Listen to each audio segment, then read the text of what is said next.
처음 인간 아담과 하와가 에덴 동산에 살 때는 모든 것이 부족함이 없었습니다. 하지만은 하나님께서 금하신 선악과를 따먹고 난 후부터 죄가 인간의 삶을 지배하기 시작했습니다. 그 결과 아담과 하와는 에덴 동산에서 추방이 되었고, 그때부터 인류는 오늘날까지 죄와 더불어 고달픈 삶을 살아야만 했습니다. 죄는 인간과 하나님 사이를 파괴하는 무서운 것입니다. 죄는 인간을 다양한 고난의 구조 속으로 밀어넣습니다. 우리의 삶 속에 어디서 불안이 옵니까? 두려움이 어디서 옵니까? 우리 삶의 다양한 고통이 어디에서 옵니까? 미움과 다툼과 시기와 갈등이 어디에서 옵니까? 모두가 죄 때문에 오는 것입니다. 결정적으로 이 죄가 무서운 것은 우리 인간의 영혼을 파괴시켜 버린다는 것입니다. 그래서 죄는 이론이 아니고 우리의 현실적인 나의 문제요, 우리들의 문제가 되는 것입니다. 오늘 본문은 선악과를 따먹은 인간이 에덴 동산에서 추방된 후에 아담의 가정에서 일어난 비극적인 한 가지 사건을 다루고 있습니다. 오늘날도 세계 곳곳에서 우리 주변에서 많은 살인 사건이 일어납니다. 돈 때문에 사람을 죽입니다. 권력 때문에 사람을 죽입니다. 애정관계 때문에 사람을 죽입니다. 그런데 인류 최초의 살인 사건은 제사 때문에, 예배 때문에 사람을 죽이게 되었다는 것입니다. 오늘 본문 3절은 이렇게 시작합니다. 세월이 지난 후에, 어느 정도 세월이 지났는지는 정확하게 모르지만은 아담과 하와가 에덴 동산에서 추방된 후에 자녀가 태어났습니다. 그 자녀들이 성인이 되었을 어느 날에 오늘 이와 같은 비극적인 사건이 일어나게 된 것입니다. 아담과 하와 사이에 있는 자녀들, 처음 아들은 가인이었고 두 번째 아들은 아벨이었다고 성경이 기록합니다. 2절에 보니까 가인은 농사하는 자였고 아벨은 양을 치는 자였다라고 성경이 말씀해주고 있습니다. 그런데 이 두 사람이 어느 날 하나님 앞에 제사를 드리게 되었는데, 제사를 드리고 나서 문제가 생기기 시작한 것입니다. 무슨 문제냐면은 하나님께서 가인과 그의 제물은 받지 아니하시고 아벨과 그의 제물은 받으셨다라고 오늘 성경이 기록합니다. 그 일로 인해서 오늘 본문 5절에 보니까 가인의 안색이 변했다고 그랬습니다. 가인의 마음속에 분노가 일어났다고 그랬습니다. 그러다가 8절에 결국은 가인이 동생 아벨을 들러 불러내어 가지고 죽이고 말았습니다. 성경에 기록된 최초의 살인 사건이 바로 아담의 가정에서 일어난 것입니다. 하나님께서 선악과를 아담에게 금하시면서 하신 말씀이 있습니다. 아담아, 내가 이 선악과를 먹는 날에는 정령 죽으리라. 반드시 죽는다. 하나님은 생명의 근원 되시는 분입니다. 창조 사역을 하시면서 온 우주 만물에 하나님의 생명으로 충만하게 하신 하나님께서 최초로 당신의 입을 통해서 죽음이란 이야기를 선악과 문제와 결부시켜서 아담에게 해 주었다는 것입니다. 그 죽음이 아담의 가정에 가인이 동생 아벨을 죽임으로 인해서 현실화되었습니다. 야고보서 1장 15절에 보면은 다음 같은 말씀이 있습니다. 한번 읽어보겠습니다. 욕심이 잉태한 적 죄를 낳고 죄가 장성한 적 사망을 낳느니라. 아멘. 너무도 우리가 잘 아는 말씀입니다. 죽음이 어디에서 왔을까? 그렇습니다. 죽음은 욕심에서 출발했습니다. 그 욕심이 죄를 낳고 죄가 장성해서 사망을 낳는다 했습니다. 결국은 가인이 아벨을 죽이는 이 사건을 통해서 하나님은 욕심과 죄와 죽음의 상관관계를 아주 정확하게 드러내 보여주신 것입니다. 가인이 아벨을 죽이기 전에 하나님께서 가인에게 하신 말씀이 있었습니다. 7절 하반절에 보니까 죄가 너를 원하나 하는 표현을 해 주었습니다. 죄가 가인을 원한다고 그랬습니다. 죄가 지금 가인을 강력하게 유혹하고 있다고 그랬습니다. 하지만 하나님께서 한 가지 팁을 알려줍니다. 죄가 너 앞에 있고 죄가 너를 유혹하고 있지만은 너는 죄를 다스릴지니라라고 하나님께서 가인에게 말씀해 주었다는 것입니다. 가인아, 너 앞에 지금 죄가 있어. 죄의 유혹이 너를 강력하게 하고 있어. 그러나 너는 죄의 유혹에 넘어가지 말고 이겨내야 돼. 너 죄를 다스려야 돼. 죄의 다스림을 받지 말고 너가 죄를 다스려야 돼. 죄를 극복하고 이겨내야 돼.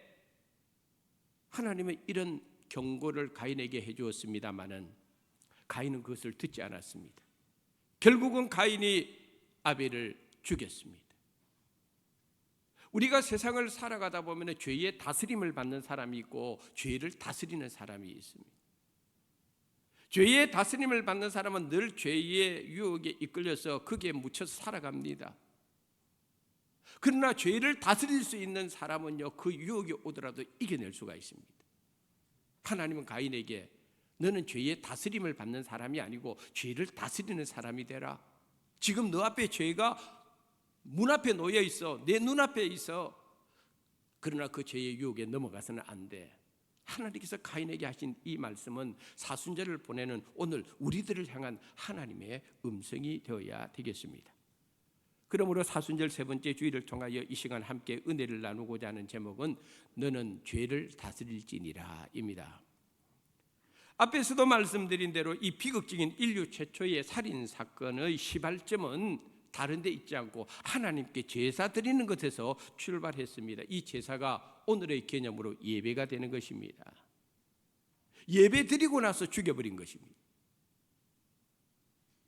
그런데 하나님께서 우리 인간에게 주신 축복 중에 하나가 뭐냐면은 죄를 지은 인간이지만은 그래서 에덴 동산에서 그 낙원에서 추방시킨 인간이지만은 그러나 하나님께서는 하나님과 인간 사이를 연결시키는 하나의 중요한 사건을 예배를 통해서 허락해 주었습니다.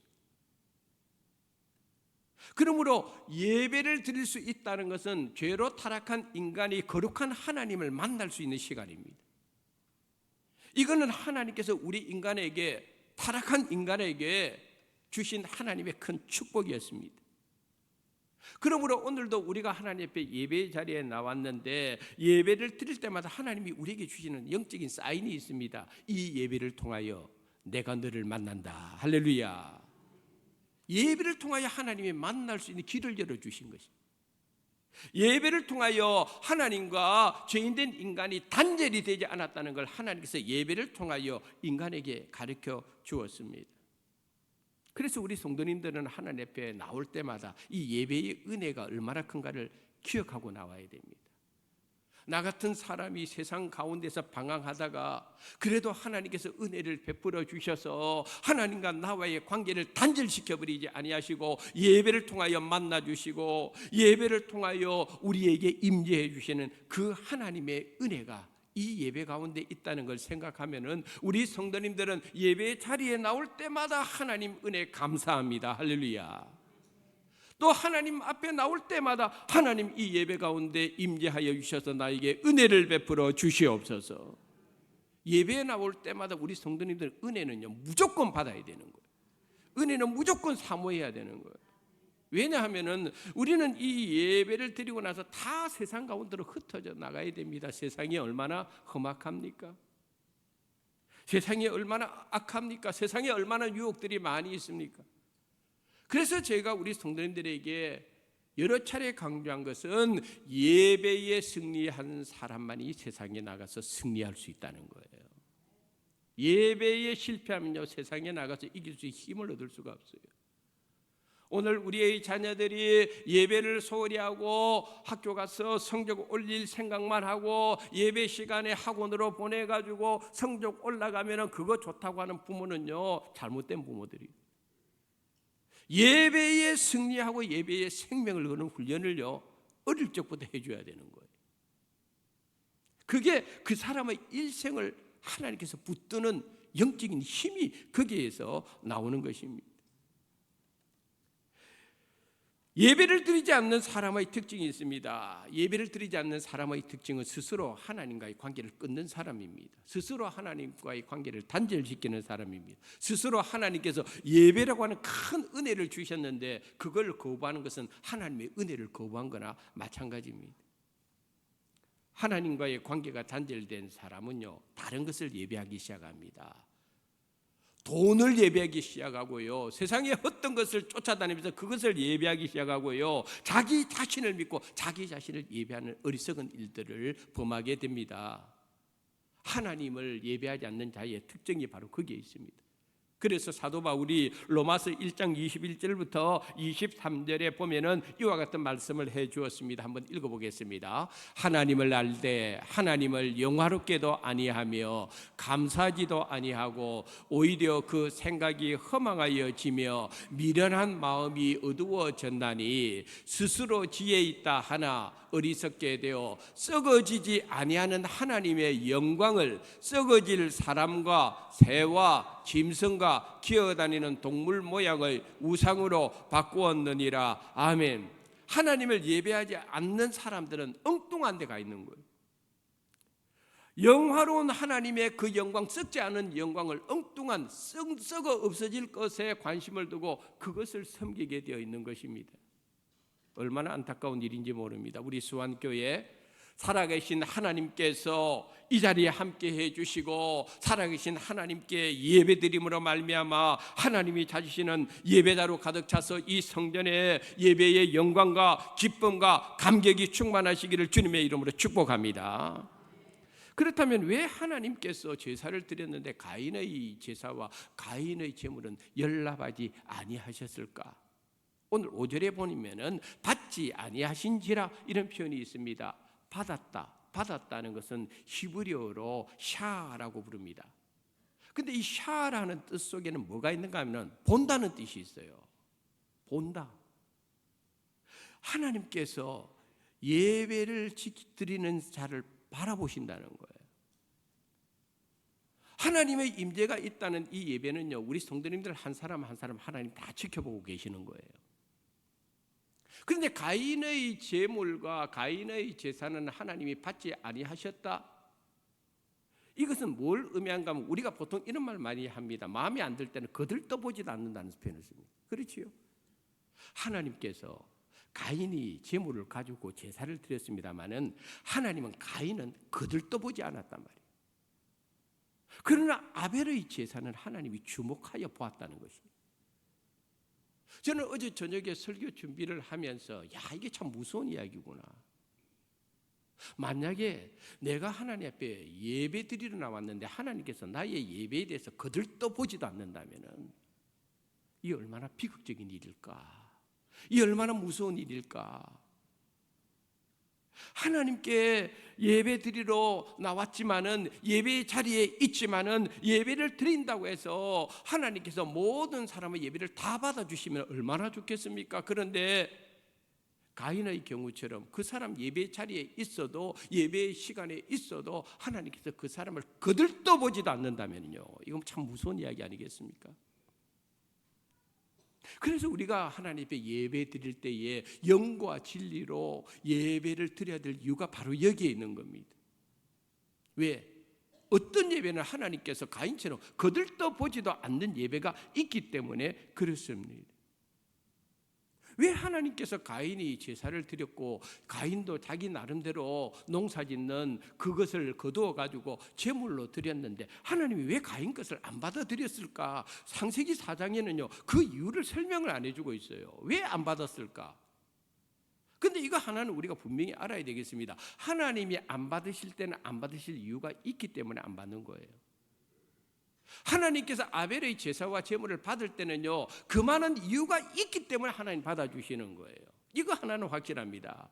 안 받을 때는 안 받을 때에 그만한 이유가 가인에게 있었다는 것입니다.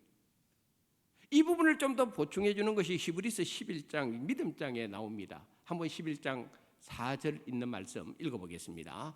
믿음으로 아벨은 가인보다 더 나은 제사를 하나님께 드림으로 의로운 자라 하시는 증거를 얻었으니 하나님이 그 예물에 대하여 증언하심이라. 그가 죽었으나 그 믿음으로서 지금도 말하느니라. 아멘. 바로 그것입니다. 가인은 하나님 앞에 믿음으로 예배 안 드렸습니다. 그러나 아벨은 하나님 앞에 믿음으로 예배를 드렸습니다. 더 나은 제사를 드렸습니다. 하나님께서 그래서 가인은 그것은 안 받고 아벨의 것은 받았구나. 우리 신앙생활 하는데요, 믿음이 참 중요합니다. 믿음으로 예배 드려야 되는 겁니다. 왜? 하나님은 믿음으로 나아가면은 하나님께서는 기쁘게 생각하신다 그랬어요. 하나님을 기쁘시게 할 수 있는 방법은 다른 데 있지 않습니다. 히브리서 11장 6절에 믿음이 없으면 하나님을 기쁘시게 하지 못하나니 그랬습니다. 그래서 우리는 하나님 앞에 늘 나올 때마다 믿음으로 나와야 되고, 하나님 나에게 더 큰 믿음을 달라고 기도해야 되고, 기도할 때마다 믿음으로 구해야 되고, 찬송을 부를 때마다 믿음으로 찬송을 불러야 되고, 하나님의 말씀을 받을 때마다 내게 주시는 말씀의 은혜를 사모하며 믿음으로 받아들여야 되고. 할렐루야. 믿음이 우리 예배의 아주 중요한 중심에 있다는 것입니다. 가인은 하나님을 경외하지도 않았습니다. 가인의 마음속에 하나님의 두려워하는 마음이 없었습니다. 그래서 그 단적인 예가 오늘 보면 6절과 7절에 나오는데, 하나님께서 가인에게 물어봅니다. 가인아, 왜 내 안색이 변하느냐? 색깔이 확 변해버렸다. 하나님 보실 때. 또 묻습니다. 왜 내가 분노를 하느냐? 하나님 마음을 딱 보니까 가인의 마음속에 분노가 지금 가득 차 있습니다. 계속해서 하나님 말씀입니다. 네가 선을 행했다면 네 얼굴을 왜 들지 못하느냐? 너는 선을 행하지도 않았지 않았느냐? 하나님께서 가인의 문제점을 하나하나 지적을 해주고 있습니다. 살아가다 보면요, 얼굴색이 변할 때가 있어요. 저도 그렇습니다. 우리 성도님도 그렇지 않습니까? 뭔가 화나는 일이 있으면 얼굴이 울그락불그락해지죠. 뭔가 황당한 일을 겪으면요, 얼굴색이 변할 때가 있지 않습니까? 기분 나쁜 일이 생긴다든지 하면 말이죠. 지금 가인에게 그런 일이 생겼다는 것입니다. 그런데 우리가 한 가지 알아야 되는 건요, 어떤 황당한 일, 기분 일, 나쁜 일, 내 마음을 분노케 하는 일 때문에 내 얼굴이 변한다 할지라도 얼굴색 변했다고 해가지고 그것이 죄는 아니에요. 그거는 죄는 아니에요.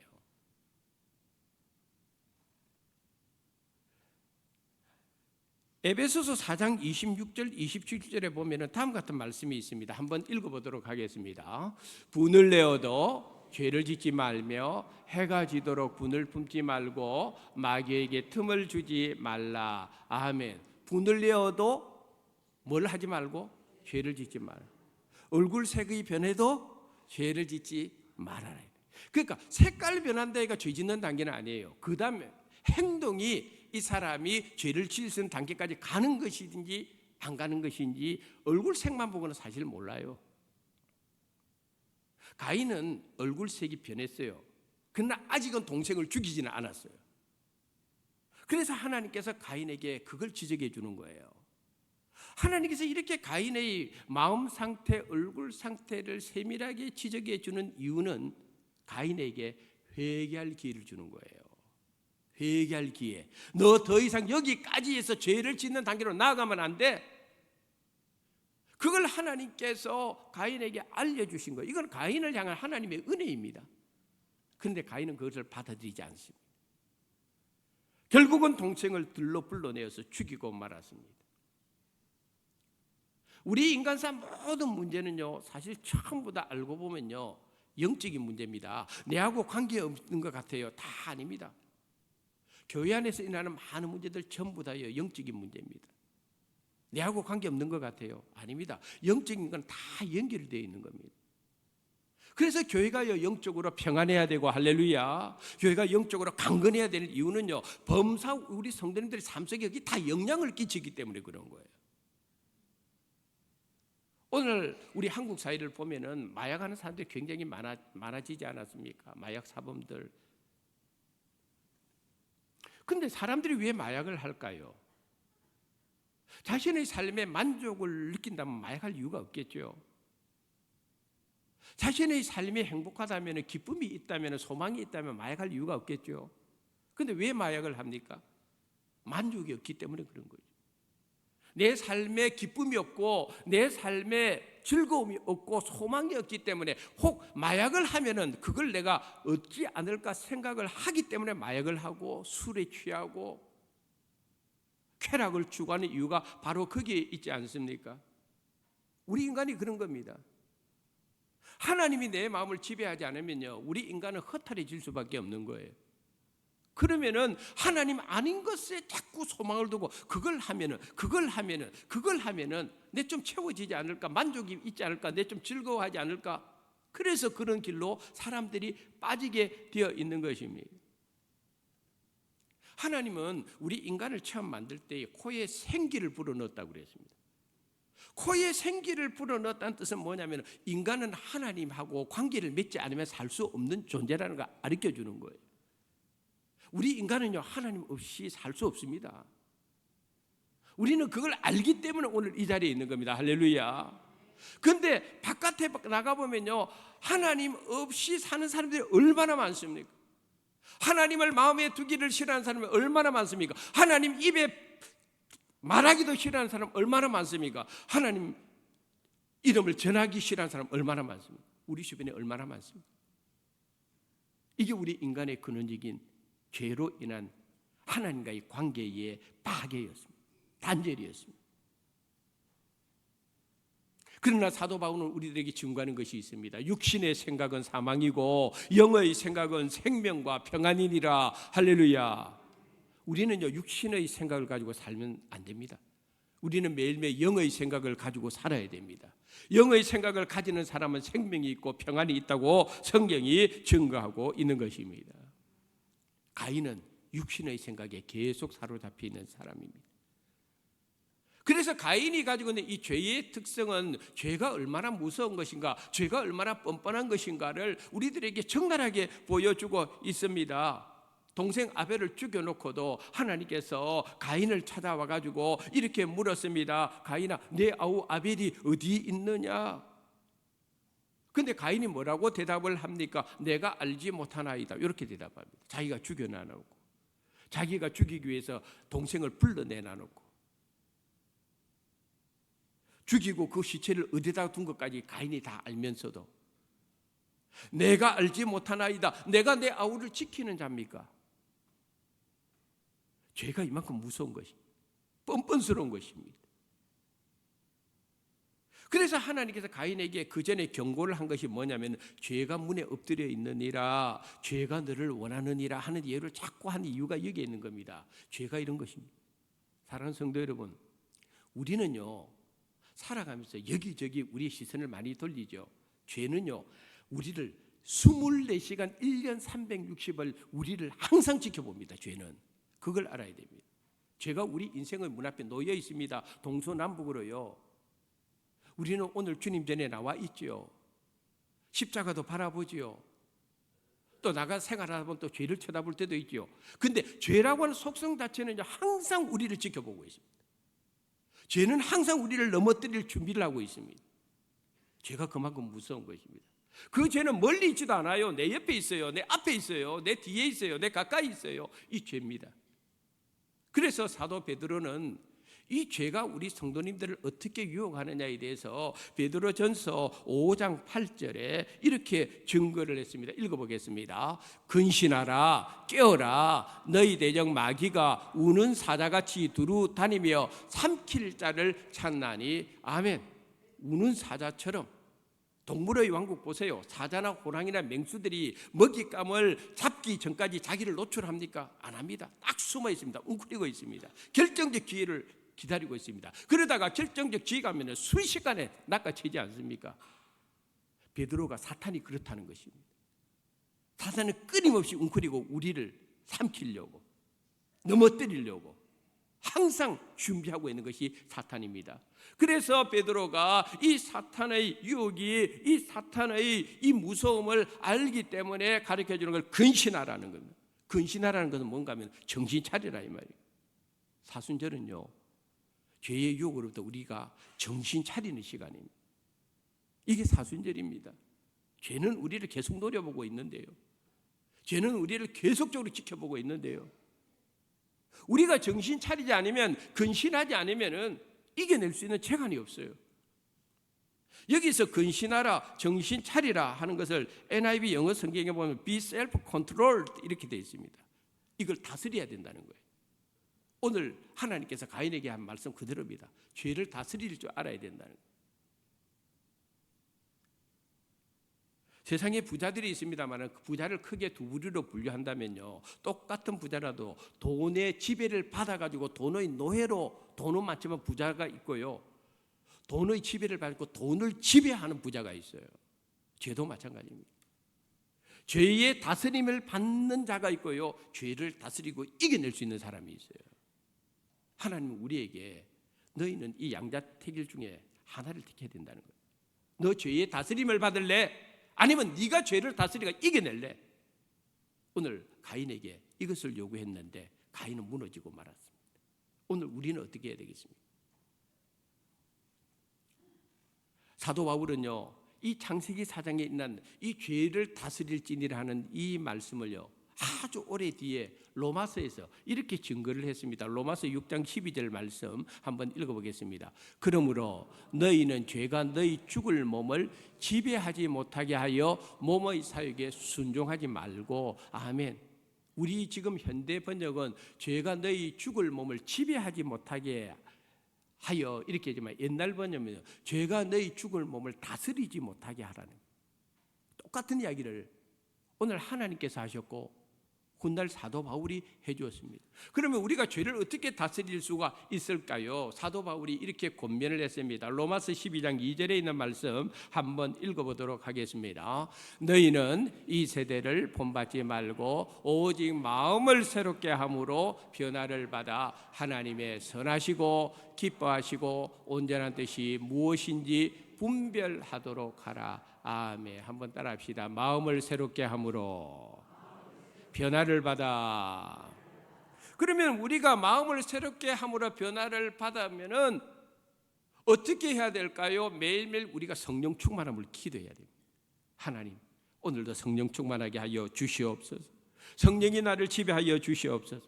매일 우리 성도들이 그 기도해야 됩니다. 그래야 우리가 죄를 다스릴 수가 있는 거예요.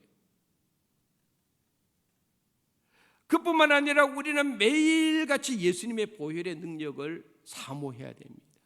주님의 보혈이 나를 깨끗게 하고 정결케 하고, 주님의 보혈이 내 영혼을 새롭게 하고, 나의 죄를 씻기는 예수의 피밖에 없네. 나를 정케 하심도 예수의 피밖에 없네. 할렐루야. 우리가 그렇게 찬양하는 이유가 바로 거기입니다. 주님의 보혈이 날마다 나를, 내 머리부터 발끝까지 내 심령 깊숙한 곳까지 매일같이 주님의 보혈이 나를 씻어줄 때 내가 새롭게 되는 역사가 일어나고요, 죄와 싸워서 이길 수 있는 힘이 생기는 겁니다. 또한 우리가 마음을 새롭게 하려면요, 죄의 유혹이 될 수 있는 상황과 환경과 사람을 피할 줄 알아야 됩니다. 술 좋아하는 사람, 술 마실 기회가 있는 자리, 그걸 피해야 됩니다. 나 술 끊어서 하지만요, 술 끊는 순간부터요, 술 마실 기회가 더 많아집니다. 술 친구들 더 많이 찾아옵니다. 그런 거예요. 나 이제부터 도박 안 할래 하지만요, 그 결심을 하는 순간부터 사탄이요, 내 주변에요, 도박할 분위기를 자꾸 조성합니다. 한 번만 해도 돼. 뭐 한 번만 하지. 우리 한국 사람 특징이 있지 않습니까? 한 잔만이 밤새잖아요. 한 번만이 밤새잖아요. 죄의 유혹을 받을 수 있는 환경, 상황, 사람들을요, 우리가요, 그걸 강하게 끊을 수가 있어요. 그러려면 성령이 내 안에 들어와 있어야 되는 거예요. 오늘 말씀의 결론입니다. 앞에서도 말씀드린 대로 우리가 죄를 쳐다보려고 하지 않아도 죄가 우리를 쳐다보고 있어요. 1년 365일 한순간도 변함이 없죠. 죄는 우리를 쳐다보고 있습니다. 안 보이는 것 같죠? 영적으로 사탄이요, 계속 우리를, 죄의 유혹을 곳곳에 마련해 두고 우리를 노려보고 있는 거예요. 너 여기 빠져라, 여기 넘어져라. 이게 사탄이 하는 일입니다. 그러므로 우리는 오늘 말씀처럼 죄의 지배를 받는 사람이 아니라 죄를 이겨낼 수 있고 죄를 다스릴 수 있는 사람이 되어야 됩니다. 오늘 그걸 가르쳐 줍니다. 무엇보다도 오늘 이 가인에 대해서 하나님께서 이런 말씀을 해주고 있습니다. 가인과 그 재물은 연락하지 아니하였다. 재물만 연락하지 않은 것이 아니라 가인도 연락하지 않았습니다. 반대로 아벨은 아벨과 그 재물을 연락해 주셨습니다. 이게 뭘 의미할까요? 오늘 우리가 드리는 예배는 11시부터 12시까지 1시간 동안 드리는 예배가 전부가 아닙니다. 우리의 삶의 자리가 예배가 돼야 됩니다. 우리는 이 세상에 나가서 살아갈 때에 삶의 자리가 우리의 예배가 되어야 된다는 거. 하나님이 그걸 우리에게 요구합니다. 1시간 여기 앉아 있다고 나 예배 잘 들었다고 하지 마십시오. 우리는 오히려 삶의 자리에 나가지고 예배 드릴 때 하나님이 그걸 기뻐하십니다. 바로 그 사람이 하나님이 찾으시는 진짜 예배자로 승리할 수 있다는 것을 오늘 본문을 통해서 우리들에게 가르쳐 주면서 오늘 저를 포함한 우리 모두 성령 충만 또 큰 믿음으로 우리의 삶이 예배자의 삶으로 주님 앞에 영광 돌리는 삶을 이어갈 수 있기를 주님의 이름으로 축원합니다. 하나님 아버지, 우리로 하여금